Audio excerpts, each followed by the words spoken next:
Assalamualaikum warahmatullahi wabarakatuh.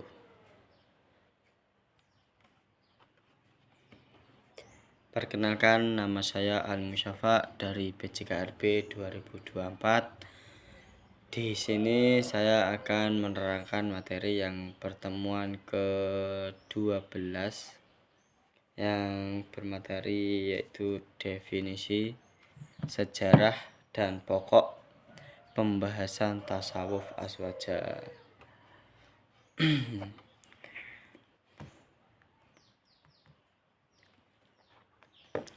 Pengertian pokok pembahasan dan manfaat. Secara istilah, tasawuf adalah ilmu untuk mengetahui sifat-sifat hati, baik sifat-sifat yang terpuji ataupun yang tercela, cara membersihkannya dari sifat-sifat yang tercela dan menghiasinya dengan sifat-sifat yang terpuji, dan cara untuk suluk atau perjalanan spiritual kepada Allah Ta'ala. Pokok pembahasannya adalah perbuatan hati dan indera dari segi cara menyucikan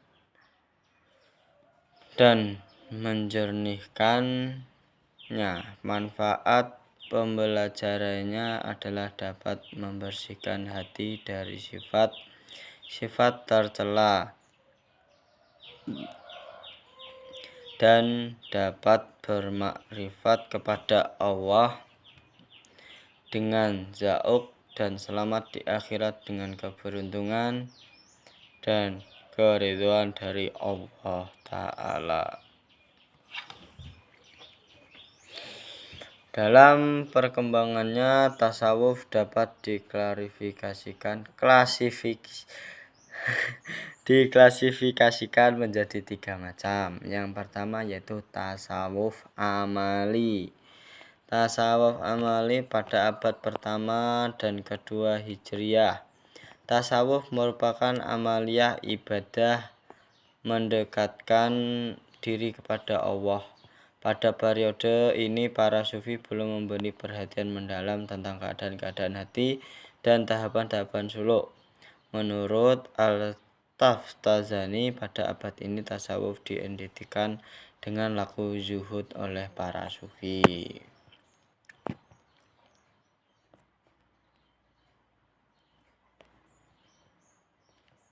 Yang kedua, tasawuf akhlaki atau sunni. Tasawuf akhlaki mulai muncul pada abad ketiga Hijriah. Pada periode ini para sufi mulai memberi perhatian mendalam tentang keadaan hati dan proses suluk. Dalam periode ini mereka juga mulai membahas tentang hubungan antara Allah dan manusia dengan Allah. Dari tasawuf ini melahirkan tasawuf sunni, yaitu tasawuf yang setiap pandangannya mempunyai landasan Al-Quran dan Sunnah dengan jelas. Dengan kata lain, tasawuf ini selaras dengan syariat. Yang ketiga yaitu tasawuf walsafi. Tasawuf walsafi adalah tasawuf yang mencampur adukan zauq dengan pandangan akal dan mengistilahkannya dengan istilah-istilah filsafat. Tasawuf ini sering bertentangan dengan fikih sebab pandangan tasawuf ini secara dhahir sering bertentangan dengan akidah dan syariat.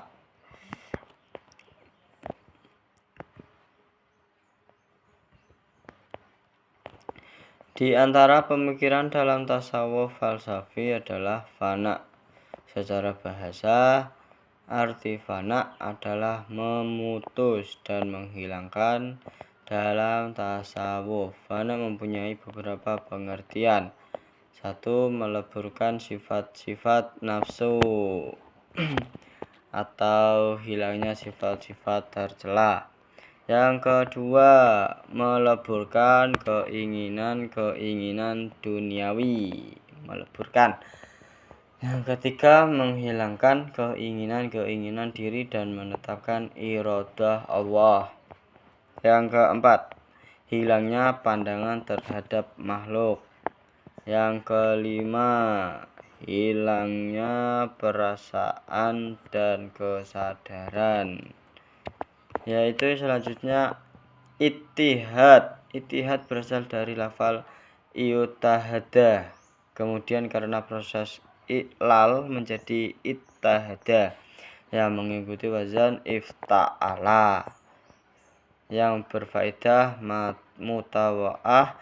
Makna dari ittihad adalah bersatu. Menurut istilah, ia adalah sebuah kondisi lenyapnya diri seorang hamba di dalam apa yang dia pandang, yakni bersatunya hamba di dalam apa yang dia pandang, yakni bersatunya hamba dengan Allah Al-Haq.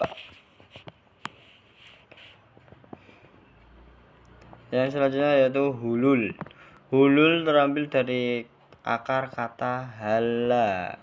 Ibnu Faris menyebut bahwa secara bahasa maknanya adalah membuka sesuatu sehingga sesuatu tersebut tidak terhalang sama sekali. Dalam istilah tasawuf, hulul adalah bertempatnya tabiat ketuhanan di dalam tabiat kemanusiaan, atau dengan ibarat lain, ia adalah bertempatnya laut di dalam nasut.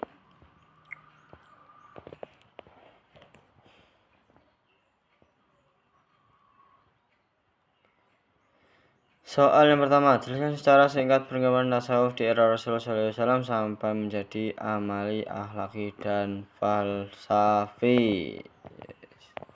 Saya akan menjawab soal yang pertama, yaitu tasawuf amali abad 1-2 Hijriah. Pada periode ini tasawuf lebih berfokus pada amaliyah ibadah dan pendekatan diri kepada Allah. Para sufi pada masa ini menjalankan kehidupan zuhud atau menjauhi dunia tanpa mendalami aspek hati atau suluk. Secara sistematis, tokoh terkenal dari periode ini adalah Hasan al-Basri dan Rabi'ah al-Adawiyah. Yang kedua yaitu tasawuf akhlaki Sunni abad 3 Hijriah. Tasawuf mulai memperhatikan aspek akhlak dan penyucian hati. Para sufi menerapkan metode tahalli atau membersihkan hati dari sifat buruk. Tahalli menghiasi hati dengan sifat baik dan akhirnya tajalli atau merasakan kehadiran Allah. Tasawuf ini berpegang teguh pada Al-Quran dan Sunnah serta tetap sesuai dengan syariat Islam. Tokoh utamanya adalah Al-Junaid, Al-Baghdadi, dan Al-Ghazali. Yang ketiga yaitu tasawuf falsafi atau abad selanjutnya. Pada tahap ini tasawuf mulai bercampur dengan falsafat dan rasionalitas, mengandalkan zauq atau intuisi serta konsep-konsep seperti kais atau menunjukkan hakikat mujahadah atau perjuangan spiritual dan syahada. Ungkapan sufi yang sulit dipahami berbau jalan terkadang bertentangan dengan fikih dan akidah Islam. Tokoh-tokohnya antara lain Ibnu Arabi, Ibnu Syaf'in, dan Ibnu Farid. Soal yang kedua, jelaskan masing-masing istilah dari fana, hulul, dan ittihad. Fana secara bahasa arti fana adalah memutus dan menghilangkan dalam tasawuf. Fana mempunyai beberapa pengertian. 1. Meleburkan sifat-sifat nafsu atau hilangnya sifat-sifat tercela, atau meleburkan keinginan-keinginan duniawi. Yang 3. Menghilangkan keinginan-keinginan diri dan menetapkan iradah Allah. Yang keempat, hilangnya berdengan terhadap makhluk, hilangnya perasaan dan kesadaran. Itu fana. Ya, itu fana.